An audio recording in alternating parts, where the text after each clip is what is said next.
End gold buyers, మీ కష్టాల్లో నమ్మకమైన మీ ఆత్మీయ నేస్తం. సురేష్ బాబు గారు, మరి ఇక కన్య రాశి వారికి ఎలా ఉందో ఆగస్ట్ నెల తెలుసుకుందామండి. సో కన్య రాశి వారికి 50-50గా ఉందండి. ముఖ్యంగా ఒక విషయంలో జాగ్రత్తగా ఉండవలసిన పాయింట్ ఏంటంటే, జాబ్ విషయంలో చాలా హెక్టిక్గా ఉంటుంది, చాలా కయోటిక్గా ఉంటుంది. కొంతమందికి వాళ్ళ ఇండివిజువల్ జాతకంలో సరిగా లేకపోతే జాబులు కూడా పోయే అవకాశం ఉంటుందండి. కేర్ఫుల్గా ఉండవలసిన మంత్ ఈ కన్య రాశి వాళ్ళదని చెప్పుకోవచ్చు. మనం వివరాలు చూసుకునే ముందు ఇందులో ఉన్న నక్షత్రాలు ఉత్తర 2, 3, 4 పాదాలు, హస్త 1, 2, 3, 4 పాదాలు, చిత్త 1, 2 పాదాలు అంతా కన్య రాశిలో ఉంటారు. పేరు బలం బట్టి మనం చూసుకుంటే టో, పా, పీ, పూ, షం, టా, నా, పే, పో అన్న లెటర్స్ అంతా ఈ కన్య రాశిలో ఉంటారు. మనం ముందుగా చెప్పుకున్న విధంగా 4 గ్రహాలు మారటంతో లఘు గోచారము, సూక్ష్మ గోచారం అన్న కాన్సెప్ట్తో సింపుల్ వర్డ్స్లో టోటల్గా ఎలా ఉంటుంది మంత్ అంతా తెలుసుకోవచ్చు. అందులో ముఖ్యంగా సూర్యుడి వల్ల ధనచ్ఛేదం, విపరీతంగా ధనం కోల్పోయే అవకాశం ఉంటుంది, పదవి కోల్పోయే అవకాశం కూడా ఉంటుంది. అగైన్ కుజుడు 10వ స్థానంలో ఉండటంతో ఏమని చెప్తారు, సారో అంటే దుఃఖప్రదంగా ఉంటుంది. ఎక్కడ ఉంటుంది, ప్రొఫెషన్లో ఉంటుందని మనం చెప్పుకోవచ్చు. తర్వాత బుధుడు, శుక్రుడు ఈ 2 గ్రహాలు పాజిటివ్గా ఉన్నాయి. ఇందులో బుధుడు వచ్చేటప్పటికి 11వ హౌస్లో ఉండటంతో పుష్టిగా ఉండటం, నెట్వర్క్ బిల్డ్ అవ్వటము అంతా బాగుంటుంది. శుక్రుడికి 1st హౌస్లో ఉండి ఆల్రౌండ్ ప్రాస్పరిటీ, అఖిల విషయ భోగం అంటారు అనమాట. ఇది టోటల్గా 4 ముక్కల్లో హోల్ మంత్ అంతా ఎలా ఉంటుందో మనం తెలుసుకోవచ్చు. ఇందులో గమనించుకోవాల్సింది సూర్యుడు 12లో ఉండటం, 10వ స్థానంలో కుజుడు ఉండటం, ప్రొఫెషనల్ మ్యాటర్స్లో అప్స్ అండ్ డౌన్స్ ఎక్కువ ఉండే అవకాశం ఉంటుంది. సో మనం ఒక్కొక్క గ్రహం ఇండివిజువల్గా చూసుకుంటే 11వ స్థానంలో సూర్యుడు ఉంటే ఏమవుతుందంటే, స్వస్థాన నాశనం చైవ బంధు రోగ ధన వ్యయ ప్రాణపర్యంతం ఆపత్తి అవమానం వ్యయే రవి అంటారు. అంటే వ్యయ స్థానం అంటే 12వ స్థానంలో కనుక సూర్యుడు ఉంటే ఏమవుతుంది, స్వస్థాన నాశనం చైవ అంటే ఉన్న పదవిలో ఎక్కడైనా ఆటంకాలు వచ్చి కోల్పోయే అవకాశం ఉంటుంది. ఆ స్థితిని మంచి రిప్యూటెడ్ పొజిషన్ కోల్పోయే అవకాశం ఎక్కువగా ఉంటుంది. బంధువులతోటి రోగాలు వచ్చేసి ధన వ్యయం విపరీతంగా ఖర్చు అవకాశం ఉంటుంది. ప్రాణ పర్యంతం ఆపత్తి అంటే ఆపత్తులు అంటే విపత్తులు వస్తాయి. ఎలా ఉంటే ప్రాణాలు పోయే అంతగా విపత్తులు వచ్చేస్తాయి అని చెప్తూ ఉంటారు. అవమానం జరుగుతూ ఉంటుంది అని చెప్తారు. జనరల్గా ఇదంతా ప్రొఫెషనల్ మ్యాటర్స్లో ప్రమోషన్ రావటం, ఒక చోట నుంచి ఇంకో చోటకి ట్రాన్స్ఫర్ అవ్వటము, లేదంటే బాస్తో గొడవలు పడటం, ఇలా పుకార్లు చుట్టడం. కొంతమందికి ఓవర్ నైట్లో జాబులు పోతూ ఉంటాయి. ఐటీలో, ఎన్ఆర్ఐలో వాళ్ళు చేస్తుంటారు కదండి. ఓవర్ నైట్ నోటీస్ వచ్చేస్తుంటుంది, ఆ పొజిషన్లు ఎలిమినేట్ అయిపోయి ఉంటాయి. ఇవన్నీ జరిగే అవకాశం ఎక్కువగా ఉంటుంది. ఈవెన్ బ్యూరోక్రాట్స్కి కొంచెం టఫ్ అయిన సిచ్యువేషన్ ఉంటుంది, జాగ్రత్తగా ఉండాలి. ఎనిమీస్ ఎక్కువగా ఉంటారు. ఇవి బ్యూరోక్రాట్స్లో ఇది ఎక్కువ ఒకళ్ళని బ్యాక్ బైటింగ్లు చేసుకుంటే ఎక్కువ కూర్చుంటూ ఉంటారు అనమాట.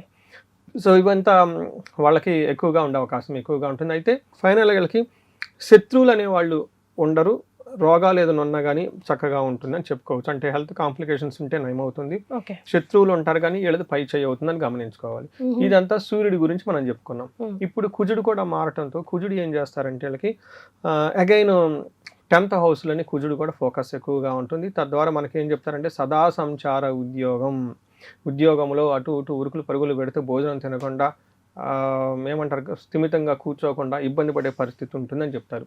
నిత్య క్లేశ సదా వ్యాధి సదా భోజన దుర్బలం సదా సంచార ఉద్యోగం దశమస్తే భవేద్ ధారాసుతే అని మనకి సంస్కృతంలో చెప్తారు. దీని మీనింగ్ ఏంటంటే ఎప్పుడు ఏదో ఒక గొడవలు ఉంటూ ఉంటుంది.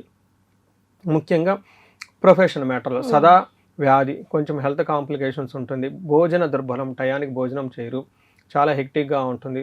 సంచార ఉద్యోగం, అటు ఇటు తిరుగుతూ ఉండే జాబ్ ఉంటుంది. ఈ టైంలో separations, loss of money, fear కూడా ఎక్కువగా ఉంటుంది.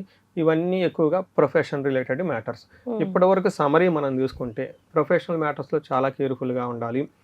వాళ్ళ ఇండివిజువల్ జాతకంలో సరిగా లేకపోతే జాబులు కూడా కోల్పోయే అవకాశం ఎక్కువగా ఉంటుంది. ఇలా సెన్స్ అయ్యి ముందుగానే ఒకసారి జాతకం చూపించుకుంటే చాలా బెటర్గా ఉంటుంది.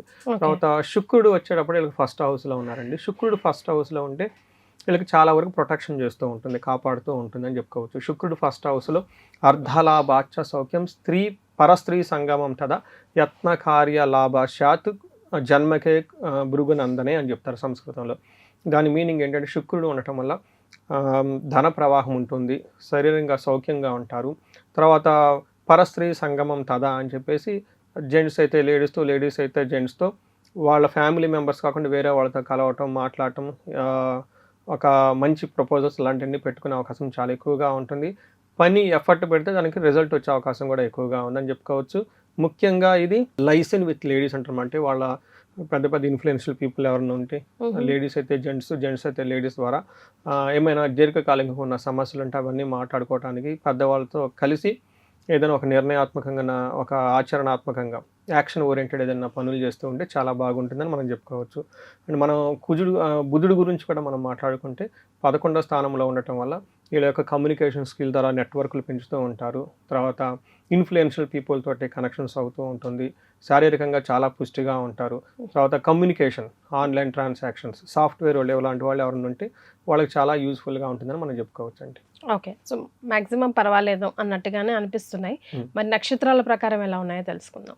నక్షత్రం చూసుకుంటే మనకి ఉత్తర ఫాల్గుని నక్షత్రంలో వీళ్ళకి మిక్స్డ్గా ఉంటుందండి. ఫస్ట్ సౌఖ్యంగా ఉంటారు, క్షేమంగా ఉంటారు, టయానికి పార్టీలు ఫంక్షన్స్ అని అటెండ్ అవుతూ ఉంటారు, లాభప్రదంగా కూడా ఉంటుంది. ఇందులో వీళ్ళు గమనించుకోవాల్సింది ఏంటంటే అతిగా భయపడటము మృత్యు భయము అని చెప్పేసి ఉంటుంది. అంటే ఏదో ఒక దాని గురించి మనం ఉంటాము, టెన్షన్ పడిపోవటం, ఇప్పుడు దాకున్న ఈ మిషన్ లేదంటే ఈ బిజినెస్ ఉంటుందా, అసలు ఫ్యూచర్ ఏమవుతుంది అని ఓవర్గా యాంగ్జైటీ, ఓకే, మానసిక ఆందోళన చెందేసి భయపడుతూ ఉండే అవకాశం ఎక్కువగా ఉంటుంది.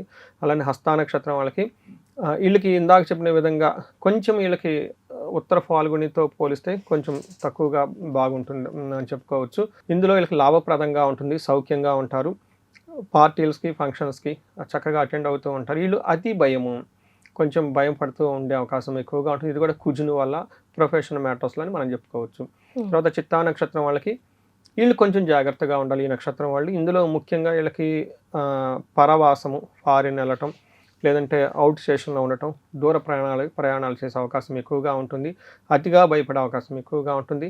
హెల్త్ కాంప్లికేషన్గా ఉంటుంది, ఎక్కువగా ఉంటుంది.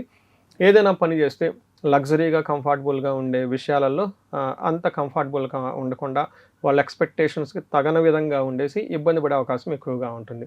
టోటల్గా ఈ 3 నక్షత్రాల్లో చిత్తా నక్షత్రం వాళ్ళు కేర్ఫుల్గా ఉండాలి, హస్త నక్షత్రం వాళ్ళు ఓకేగా ఉంటుంది, ఉత్తర ఫాల్గుని నక్షత్రం వాళ్ళకి బాగుందని మనం చెప్పుకోవచ్చు. బట్ కామన్గా ఒకటైతే ఏంటంటే అతిగా భయపడే అవకాశం ఎక్కువగా ఉంటుంది అని గమనించుకోవాలి. ఎస్, మరి వీరికి పర్సనల్గా ఏం రెమెడీస్ సూచిస్తారండి? ఇందులో వీళ్ళకి ఫస్ట్ కుజుని వల్ల అతిగా భయపడే అవకాశం ఎక్కువగా ఉంటుంది. మృత్యుంజయ మంత్రాన్ని రెగ్యులర్గా చదవటం చాలా ఇంపార్టెంట్. ఇంకా ఏదైనా టఫ్ పరిస్థితి అంటే మృత్యుంజయ పాశుపత అభిషేకం కానీ లేదంటే హోమం కానీ చేయించుకోవడం చాలా చాలా మంచిది. నెక్స్ట్ వీళ్ళకి సూర్యుని వల్ల మిక్స్డ్ రిజల్ట్ ఉంటుందండి. మృత్యు భయం అని చెప్తుంటారు కాబట్టి ఆదిత్య హృదయ స్తోత్రం చదవటం, సూర్య నమస్కారాలు చేయటం, సూర్యుడికి ఆర్ఘ్యం ఇవ్వటం, ఇలాంటివి చేసి పెద్దవాళ్ళు లైక్ ఫాదర్లీ ఫిగర్స్ అంటారు కదండి, అలాంటి వాళ్ళ దగ్గర అడ్వైజెస్ తీసుకొని, లేదంటే బాసులు ఉంటారు కదండి, కొన్నిసార్లు మనం బాసులు కూడాను సరెండర్ అని కాకుండా ఒక హోలిస్టిక్ గా చూస్తూ ఉండాలి. వాళ్ళకి కూడా ఏదైనా గిఫ్ట్లు ఇవ్వటము, అంటే మన అనేవాళ్ళు ఉంటారు బాస్ కి గిఫ్ట్లు ఇచ్చి మంచిగా చేసుకుంటా అనుకుంటారు. But that is one way good అండి. ఎందుకంటే father is also a kind of boss at home. అలానే మనకి ఆఫీస్లో బాస్ కూడాను ఒక ఫాదర్లీ ఫిగర్ లాగా అనమాట. వాళ్ళ మనల్ని రిక్రూట్ చేసుకుంది వాళ్ళే కదా, వాళ్ళు they help us to grow అండి. But at a time the put in that direction control. కాబట్టి అలా కొంచెం ఏమంటారు గాడ్ ఫాదరు, ఇలాంటి ఫాదర్లీ ఫిగర్లు ఎవరిని ఉంటే వాళ్ళ దగ్గర ఆశీర్వాదం తీసుకోవటం, బ్లెస్సింగ్స్ తీసుకుంటే సరిపోతూ ఉంటుంది. సో మనం చెప్పుకునే విధంగా కొంతమందికి జాబులు ఇబ్బందిగా ఉంటుంది కాబట్టి ఎక్కడైనా ఇప్పుడు వాళ్ళకి ముందుగానే ఇవి వస్తూ ఉంటాయి, ఏమంటే నోటీసులు అవన్నీ వస్తూ ఉంటాయి, ఆన్ బెంచ్ అంటుంటారు. దే విల్ సెన్స్ ముందుగానే ఎక్కడో గాసిప్స్ నడుస్తూ ఉంటుంది, రీస్ట్రక్చర్ అంటారు, అదంటారు. వీళ్ళకి ముందుగా ఏదైనా ఇలాంటి అవకాశం ఇంటిమేషన్ వస్తే ఇమీడియట్గా ముందుగానే ఒకసారి ఇండివిజువల్గా జాతకం చూపించుకొని తగిన పరిహారాలు చేసుకుంటే మనకి డ్యామేజ్ చాలా వరకు తగ్గించుకోవచ్చు.